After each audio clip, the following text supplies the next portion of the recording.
আজ সকালের টিফিনে আমি বানিয়েছিলাম আটা আর চালের গুঁড়ির মিশ্রণে একটা রুটি।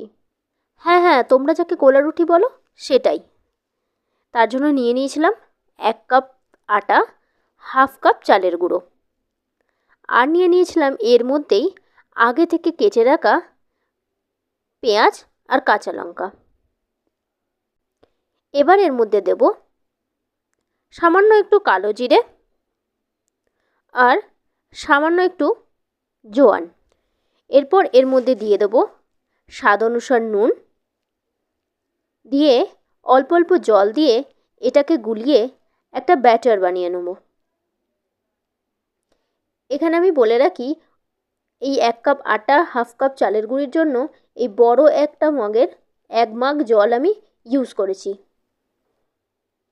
এরপর গ্যাসের ওপরে চাটুটা বসিয়ে চাটুটাকে ভালো করে গরম করে নিয়েছি। চাটুটা ভালো করে গরম হয়ে যাওয়ার পর এর মধ্যে আমি দিয়ে দিয়েছি 2 চামচ তেল। তেলটা দিয়ে ভালো করে চাটুর গায়ে মাখিয়ে নিয়েছি।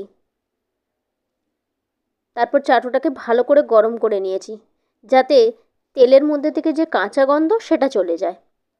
এরপর চাটুটাকে নিচে নামিয়ে একটু ঠান্ডা করে এই আটার আর চালের গুঁড়ির ব্যাটারটা এর মধ্যে আমি দিয়ে দিলাম। দিয়ে ভালো করে চারিদিকে আমি এভাবে ফেলিয়ে দিলাম। এরপর চাটুটাকে আবার আমি ওভেনের ওপরে বসিয়ে দিলাম। এখানে আমি বলে রাখি, গ্যাসের ওভেনের আঁচটা কিন্তু একদম অল্প থাকবে, আস্তে আস্তে করেই এটা তৈরি হবে। এরপরে দেখো, খুন্তি দিয়ে এইভাবে করে চারদিক থেকে আগে রুটিটাকে ছাড়িয়ে নিলাম। এরপর আস্তে আস্তে রুটিটাকে উল্টে দিলাম, দিয়ে এর একটা পিঠ তো ভাজা হয়ে গেছে, এবারে আর একটা পিঠও ভেজে নিলাম। একই রকম আঁচেই থাকবে, আঁচ বাড়ানো বা কমানোর কোনো কিছুর দরকার নেই। এভাবে আস্তে আস্তে আঁচে এর আর একটা পিঠও ভাজা হয়ে গেছে। এবারে আমি একে খুন্তি দিয়ে উল্টে নিলাম।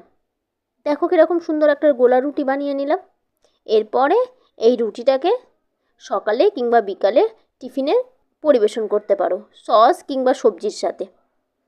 এই ধরনের নিত্য নতুন রান্না দেখার জন্য অবশ্যই এই চ্যানেলটাকে সাবস্ক্রাইব করে রেখো।